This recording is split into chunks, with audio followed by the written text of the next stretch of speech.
الحمد للہ رب العالمین والصلاة والسلام علی اشرف الانبیاء والمرسلین وعلی آلہ واصحابہ اجمعین.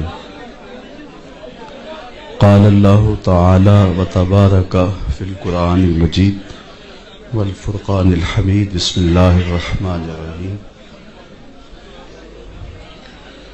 وَلَقَدْ يَسَّرْنَا الْقُرْآنَ لِلذِّكْرِ فَهَلْ مِن مُدَّكِرٍ. صدق اللہ مولانا العظیم وصدق رسولہ النبی الکریم الرؤوف الرحیم. اللہم نور قلوبنا بالقرآن وزین اخلاقنا بالقرآن وادخلنا الجنة بالقرآن ونجنا من النار بالقرآن. قال اللہ تعالی وتبارک فی شان حبیبہ مخبرا وآمرا ان اللہ وملائکتہ یصلون علی النبی یا ایھا الذین آمنوا صلوا علیہ وسلموا تسلیما. الصلاۃ والسلام علیک یا رسول اللہ وعلی آلک واصحابک یا محبوب رب العالمین. حمد و صلاۃ کے بعد عالی مرتبت ذی وقار محتشم علماء کرام حضرات سامعین السلام علیکم ورحمۃ اللہ وبرکاتہ. نماز مغرب کے بعد فوری میں نے پہنچنا تھا، لیکن میں کاریاں سے جب نکلا تو گلیانہ میں ٹریفک میں پھنس گئے.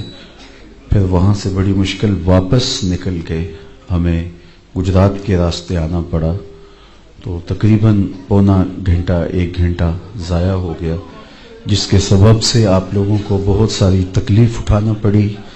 خیر آپ کا یہ وقت ذکر و فکر میں بسر ہوا ہوگا. اللہ اس کی برکتیں آپ سب کو نصیب فرمائے. کتاب رحمت قرآن مجید سے جو کلمات میں نے تلاوت کیے ہیں ان میں ارشاد فرمایا گیا ہم نے نصیحت کے لیے اس کتاب کو آسان کر دیا ہے. کوئی ہے جو اس سے نصیحت حاصل کرے، ہماری ہدایت کے لیے، اخروی نجات کے لیے، دنیا کی زندگی کو خوبصورت بنانے کے لیے کتاب اللہ کا نزول ہوا. اور یہ اس کتاب کے نزول کا بنیادی مقصد ہے جس کو عمومی طور پہ ہم فراموش کر چکے ہیں.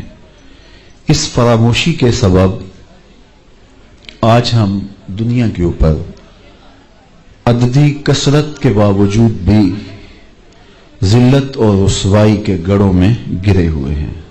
اتنی تعداد ہماری کبھی نہیں ہوئی تھی جتنی اس وقت دنیا کے اوپر مسلمانوں کی اب تعداد ہے. دنیا کی 6 ارب آبادی میں سے تقریباً 2.25 ارب مسلمان ہیں.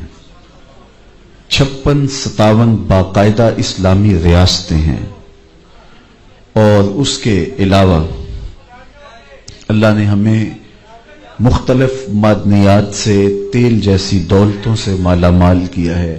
ایٹمی طاقت بھی ہم خیر سے ہیں، لیکن اس کے باوجود جو ذلت، جو نکبت، رسوائی، پستی اور ذوبحالی ہمارا مقدر ہے، ماضی میں اس کی کوئی مثال نہیں ملتی. ہمیں استرداد کا، ویٹو کا حق بھی حاصل نہیں ہے.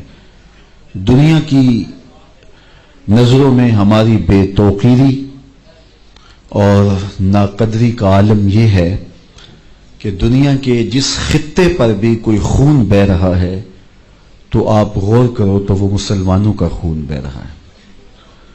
1 انچ بھی جگہ پوری کائنات پہ ایسی نہیں جہاں خون کی ارزانی ہو اور وہ خطہ کفار کا ہو. جہاں بھی خون بہہ رہا ہے وہ ہمارا خون بہہ رہا. اتنی سستی حرمت اور بے توقیری کبھی نہیں ہوئی تھی. میرے اور آپ کے آقا و مولا حضور نبی رحمت صلی اللہ علیہ وآلہ وسلم نے قرب قیامت کے فتنوں کا ذکر کیا اور اس دور میں آنے والی مصیبتوں کا بیان ارشاد فرمایا، اور کہا کہ ایک وقت آئے گا کہ تمہاری مثال ایسے ہوگی جس طرح بھوکے پلیٹ کے اوپر جھپٹ پڑتے ہیں، تو تم اس طرح لوگوں کی ہوس زدہ نگاہوں کا شکار ہوگے اور لوگ تمہیں اس طرح نوچ نوچ کے کھائیں گے. تو صحابہ نے عرض کی یا رسول اللہ کیا اس وقت ہم تھوڑے ہوں گے؟ فرمایا نہیں، اس وقت تمہاری تعداد بہت ساری ہوگی، لیکن تم ہوگے جھاگ کی طرح، سیلاب کے اوپر اٹھنے والی جھاگ کی طرح تم بے وزن اور بے توقیر ہوگے۔ دنیا کے اوپر تمہاری کوئی قدر نہیں ہوگی، تمہیں کوئی پوچھنے والا نہیں ہوگا۔ عرض کی یا رسول اللہ اس کا سبب؟ فرمایا تمہیں ایک مرض لاحق ہو چکا ہوگا، اور اس مرض کا نام بھی بتایا، الوہن۔ عرض کی مل وہن یا رسول اللہ صلی اللہ علیہ وآلہ وسلم، حضور وہن کیا ہے؟ قال حب الدنیا و کراہیت الموت، دنیا کی محبت اور موت کا ڈر، یہ ایسی بیماریاں ہیں جو تمہیں کھا جائیں گی، اور تم وہن میں مبتلا ہو کر کے بے توقیر ہو جاؤ گے، اور بے توقیری کی زندگی تمہارا شعار ہوگا۔ اور آج دیکھ لیجئے، آج ہم کٹ رہے ہیں، لٹ رہے ہیں، پٹ رہے ہیں، لیکن ہم پھر بھی شاد کام ہیں۔ 56-57 اسلامی ملکوں کے حکمران غیرت کی چادر پھاڑ چکے ہیں، ہماری بیٹیاں غیروں کے نرغے میں ہیں۔ ایک وہ وقت تھا کہ دیبل کے ساحل پہ ایک بیٹی ناہید نے پکارا تھا تو محمد بن قاسم اللہ کے قہر کی بجلی بن کے آیا تھا، اور آج کتنی بیٹیاں غیروں کے نرغے میں ہیں، ہے کوئی ان کی فریاد سننے والا؟ کوئی آکھے وارث شاہ نو اج قبراں وچوں بول، اج کتاب عشق دا کوئی اگلا ورکا پھول، ایک روئی سی تی پنجاب دی تو لکھ لکھ مارے وین، اج لکھاں تیاں دیس تیرے دیاں وارث شاہ تینو کہن، آفیہ بیٹی قوم تیری دی روے تے کرلاوے، کیڑا او دے اتھرو پونجے کیڑا چپ کراوے، اج دین نبی دا وانگ یتیماں گھر کر تکے کھاوے، کتھوں لباں عمر بہادر جڑا روندے نو گل لاوے۔ آج یہ ہمارا حال ہے، اور یہ ہماری صورتحال ہے جس سے ہم گزر رہے ہیں۔ تو میرے حضور علیہ السلام نے دور موجود کے اندر ہم جہاں جس نہج پہ پہنچے ہیں اس کی نشاندہی بھی کرائی، اور پھر یہ بھی بتایا کہ اس کا سبب وہن کا مرض ہوگا، اور وہن کا مرض ہے کیا وہ بھی بتایا، دنیا کی محبت اور کراہیت موت۔ آج دنیا کی محبت رچ بس گئی ہے، ہر شخص بظاہر تو یہ کہتا ہے کہ بچوں کا پیٹ پالنے کے لیے یہ دن رات کوشاں ہوں، جبکہ پیٹ کا اتنا لمبا چوڑا تقاضا تو نہیں ہے۔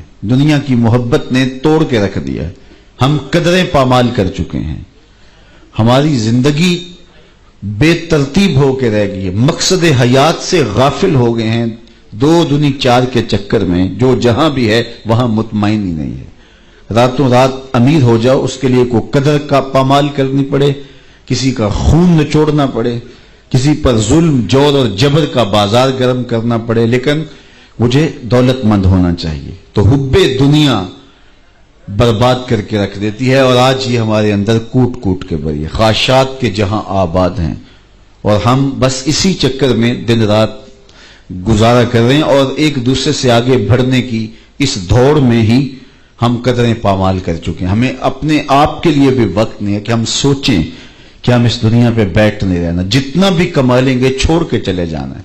کفن ہی ایک ایسا لباس ہے جس پر جیب نہیں ہے، باقی جس طرح کے بھی آپ لباس پہنتے ہیں کئی کئی جیبیں لگی ہوتی ہیں، لیکن اس لباس میں کوئی جیب نہیں ہے۔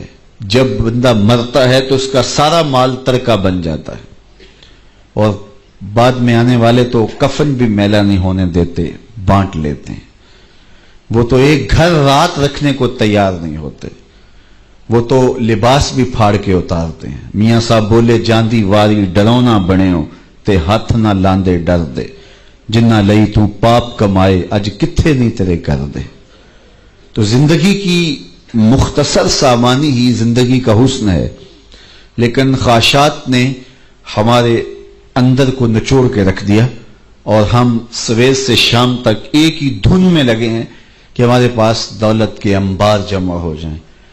اچھا، اگر اللہ تعالیٰ کسی کے لیے دولت مقدر کی ہے تو میں اس کا منکر بھی نہیں ہوں، لیکن یہ ہماری ترجیحات میں سے نہیں ہے، اور ہمیں اچھی قدروں کا حامل ہونا چاہیے، لیکن سویر سے لے کر شام تک ہم اسی چکر میں بھاگے پھرتے ہیں۔ جہاں جتنا رہنا ہو وہاں اتنا ہی سامان کرنا پڑتا ہے۔ مختلف ممالک میں جانا ہو تو میں دیکھتا ہوں کہ ایک چھوٹے سے کمرے میں 10 نوجوان مل کے رہ رہے ہوتے ہیں، خود ہی کھانا تیار کر رہے ہوتے ہیں، خود ہی اپنا لباس دھو رہے ہوتے ہیں. تو میں کہتا ہوں پاکستان میں تو آپ کی 2 کنال کی کوٹھی ہے، اتنا بڑا بنگلہ ہے، تو یہاں آپ اتنی تنگی سے زندگی کیوں بسر کر رہے ہیں؟ تو یہاں بھی بڑا سا گھر خرید لیجئے گا.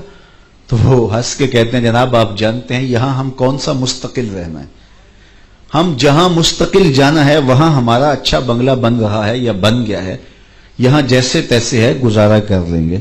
تو میں نے کہا یہی تو میں سمجھانے آیا ہوں، جہاں جتنا رہنا ہو وہاں اتنا ہی انتظام کیا جاتا ہے. تو یہ مختصر زندگی ہے، یہاں جتنا رہنا ہے اتنا انتظام کیا جائے. یہ ساری زندگی جو ہم گزارنے آئے ہیں کتنے سالوں پر مشتمل ہے؟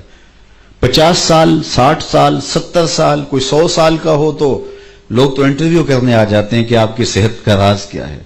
60 70 سال یہ ساری زندگی، اور آخرت کا ایک دن 50,000 سال کا، 50 سال کا نہیں، 100 سال کا نہیں، 50,000 سال کا ایک دن، اور اس کے بعد نہ ختم ہونے والی زندگی. موت کو بھی مینڈے کی شکل میں لا کے ذبح کر دیا جائے گا، موت کو بھی موت آ چکی ہوگی. تو یہ کیسی زندگی ہوگی؟ تو اصل زندگی یہ زندگی ہے. اسی لیے خندق کھودتے صحابہ کو جب دیکھا ان پر پیار آیا تو یہی کہا اے اللہ زندگی تو آخرت کی زندگی ہے، میرے انصار کو بھی بخش دے، میرے مہاجروں کو بھی بخش دے.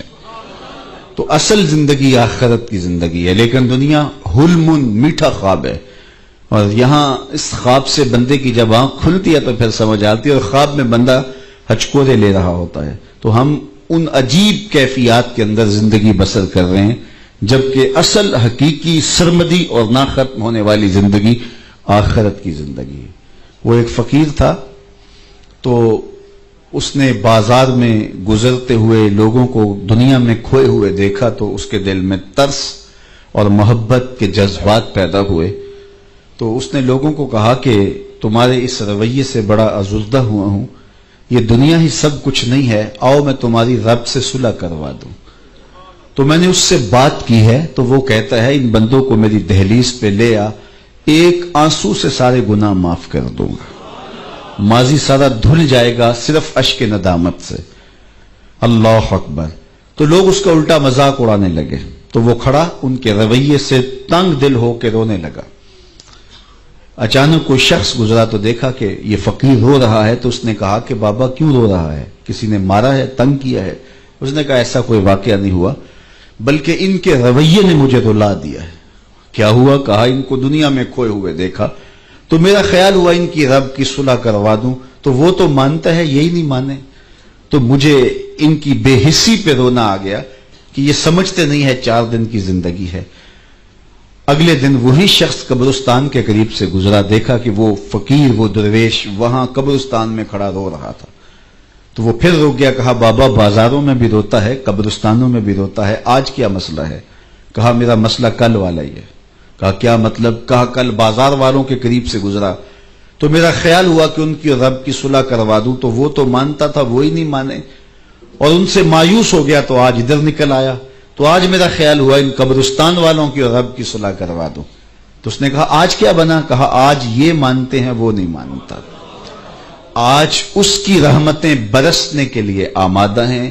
وقت آج میرے پاس بھی ہے، آپ کے پاس بھی. کل یہ سب کچھ نہیں ہوگا، ہاتھ سے نکل چکا ہوگا.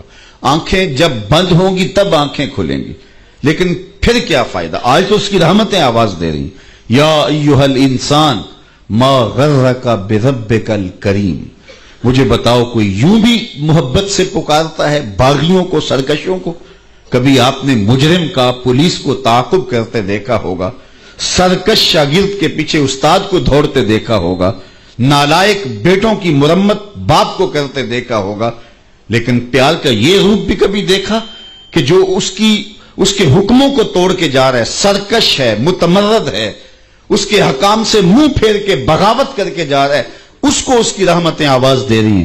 یا ایھا الانسان، او بھاگنے والے انسان، ما غرک بربک الکریم، آجا پلٹ کے، تیرا رب بڑا ہی کریم ہے. میں کہتا ہوں ساری دنیا کے شہد نچوڑ دیے جائے اتنی مٹھاس نہ ہو جتنی لفظوں کے اندر مٹھاس رکھ دی گئی ہے.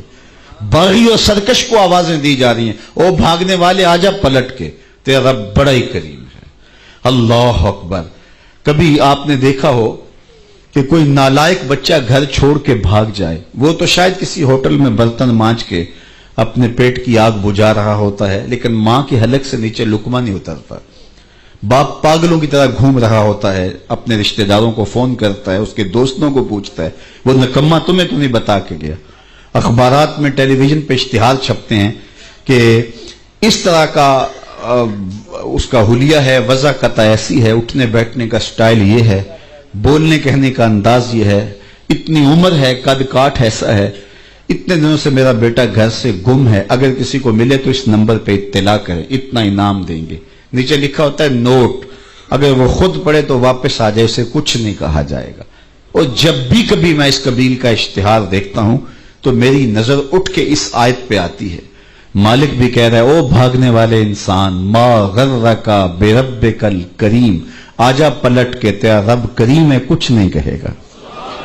اللہ اکبر، تیرے سارے گناہ معاف کر دے. آنا تو تو نے ہے ہی، پھر جو کفن میں منہ چھپا چھپا کے آتا پھرے گا، پھر جو لوگ تجھے کندھوں پہ اٹھا کے لائیں گے. اچھا نہیں ہے اپنے قدموں سے خود ہی چل کے آ جا، کھلے منہ آ جا، اس کی رحمتیں تیرا استقبال کرنے کے لیے آمادہ ہیں.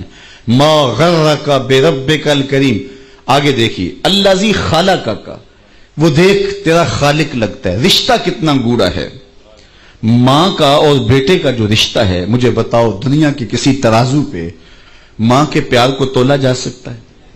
سویر سے شام تک میں سڑکوں پہ رہتا ہوں، بلکہ میں ایک دن سیالکوٹ سے آ رہا تھا تو راستے میں کسی ملنگ نے جھونپڑی لگائی تھی تو اس کے اوپر لکھا تھا سڑکوں والی سرکار. تو میں نے اپنے ساتھیوں کو کہا یہ تو کنارے والی سرکار ہے، سڑکوں والی سرکار تو ہم ہیں کہ سویر سے لے کر شام تک سڑکوں پہ رہتے ہیں، کبھی عرش پر، کبھی فرش پر، کبھی ان کے در، کبھی در بدر. غم عاشق کی تیرا شکریہ، میں کہاں کہاں سے گزر گیا. تو آپ سڑکوں کے کنارے دیکھتے ہیں کہ بڑے بڑے ہیوی ترازو کنڈے نصب کر دیے گئے ہیں، پورا کنٹینر تول لیا جاتا ہے. تو میں اپنے دوستوں کو کہتا ہوں آج تک ایسا کنٹینر دریافت، ایسا ترازو دریافت ہی نہیں ہوا جس پر ماں کے پیار کو بھی تولا جا سکے. اس کے سینے میں اولاد کے لیے تڑپتی ہوئی ممتا، محبت کا آباد جہاں. نعم البدل تو دور کی بات ہے، اس کا بدل بھی موجود نہیں. اللہ نے اس کے لہجے میں درد، درک، محبت، چاشنی، مٹھاس، کھنڈ اور شہد رکھ دیا کہ ماں کے پیار کا کوئی جواب ہی نہیں ہے. ایک شاعر ہوا ہے تابش، اس نے ماں کے پیار کو کتنے خوبصورت پیرائے میں بیان کیا. ایک مدت سے میری ماں نہیں سوئی تابش، میں نے ایک بار کہا تھا مجھے ڈر لگتا ہے. کہا ایک بار میں نے کہا تھا مجھے رات کو ڈر لگتا ہے، میری ماں اب بھی نہیں سوتی، میرے لال کو کہیں ڈر نہ لگ رہا. تو یہ ماں کا اولاد کے ساتھ پیار ہے، اولاد کے دکھ جھیل لیتی ہے، اولاد کو سکھ پہنچانے کے لیے خود دکھ برداشت کرتی ہے. کسی کے گھر کے برتن بھی مانجنے پڑے تو ماں اس سے بھی گریز نہیں کرتی. شہر میں آ کر پڑھنے والوں بھول گئے ہو کس کی ماں نے کتنا زیور بیچا ہے. مائیں اولاد سے اتنا پیار کیوں کرتی ہیں؟ تو اس کا ایک ہی جواب آپ دیں گے کہ ماں نے اولاد کو جنم دیا ہے. بس یہی، اگر آپ اچھی طرح سے اس پہ غور کریں جو کہنے جا رہا ہوں تو میں سمجھوں گا کہ میرے آنے کی قیمت طے ہو گئی اور آپ کے آنے کا مقصد پورا ہو گیا. ماں اولاد سے اتنی محبت اس لیے کرتی ہے کہ ماں نے اولاد کو جنم دیا ہے. جس نے جنم دیا ہے وہ اتنا پیار کرتی ہے تو جس نے خلق کیا ہے وہ کتنا پیار کرتا ہوگا. ماں نے جنم دیا ہے، خلق نہیں کیا. تو جنم دینے والی کے پیار کو کسی ترازو پہ نہیں تولا جا سکتا. جو خالق ہے، جس نے دست قدرت سے بنایا ہے، تو اس کی محبت کا عالم کیا ہوگا. تو ماں کی گود چھوڑ کے بچہ بھاگ جائے تو ماں آواز دیتی ہے پتر آ جا، اتنی ٹھنڈی چھاؤں کہیں سے نہیں ملے گی. اور مالک کی دہلیز چھوڑ کے جب بندہ بھاگتا ہے تو مالک کی رحمتیں آواز دیتی ہیں، یا ایھا الانسان ما غرک بربک الکریم. او بھاگنے والے آجا پلٹ کے، میں تیرا رب بھی ہوں اور کریم بھی ہوں. الذی خلقک، میں تیرا خالق بھی لگتا ہوں. دیکھ میرا تیرا رشتہ کتنا گوڑا ہے. الذی خلقک فسواک فعدلک فی ای صورت ما شاء رکبک. تجھے توازن بخشا، تجھے حسن دیا، تجھے جوانی دی، تیرے اعضاء کو اعتدال دیا، تیری آنکھوں کو چمک دی، تجھے بولتی زبان دی، سوچنے والا دماغ دیا، تجھے اعضاء بدنیاں دیے، تیرے لیے گونا گونا نعمتیں رکھی. تو مالک کی دہلیز چھوڑ کے بھاگ رہا ہے. آجا، کل تو نے آنا ہی ہے. آج وقت ہے. وہ ہمارے دیہاتوں میں کہتے ہیں جب زمین وتر میں ہو نا تو بیج ڈالیں تو جلدی اگ جاتا ہے، اور جب زمین وتر سے نکل جائے تو پھر کوئی فائدہ نہیں ہوتا. آج زندگی کی زمین وتر میں ہے، موسم اچھا، پانی وافر، مٹی بھی زرخیز. جس نے اپنا کھیت نہ سینچا وہ کیسا دہقان. آج ساوی نے کھلے راوی نے انج ٹوک نوکھڑے ٹکنے نہیں. یہ روز روز وقت نہیں آتے، وقت پر کافی ہے ایک قطرہ بھی آب خوش ہنگام کا.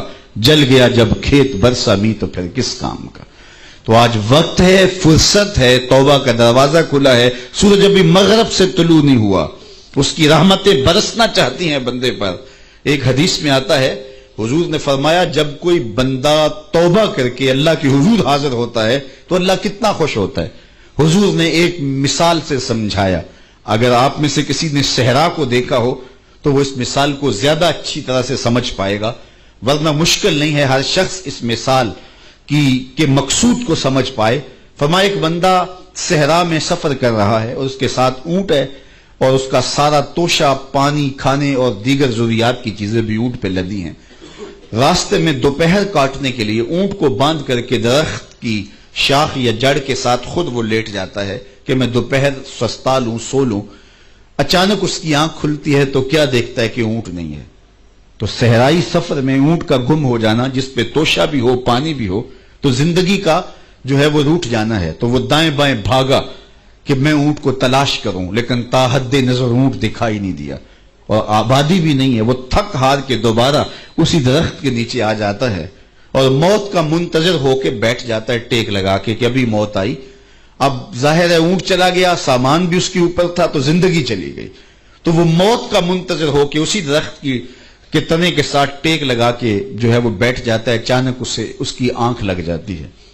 تھوڑی دیر کے بعد پھر آنکھ کھلتی ہے تو کیا دیکھتا ہے کہ وہ اونٹ جو اس کا گما تھا ماں ساز و سامان کے اس کے پاس کھڑا ہے. تو اونٹ کیا ملا؟ زندگی مل گئی. تو وہ وفور محبت میں، وفور شوق میں وہ کیا بولتا ہے؟ اللہم انت عبدی و انا ربک. اے اللہ تو میرا بندہ اور میں تیرا رب. کہنا تو یہ تھا کہ تو میرا رب اور میں تیرا بندہ، لیکن اس کو خوشی ہی اتنی ہوئی کہ مسرتوں کے ہجوم میں درک گیا. وہ کیا کسی نے کہا نا، کسی کے آنے سے ایسے ہوش اڑے ساکی کے، شراب سیخ پہ ڈالی اور بوتل میں کباب. کہنا تو یہ تھا کہ تو میرا رب اور میں تیرا بندہ، لیکن مسرتیں اور خوشیوں کا ہجوم ہی ایسا تھا جب بھی تیری قربت کے امکان نظر آئے ہم اتنے خوش ہوئے کہ پریشان نظر آئے.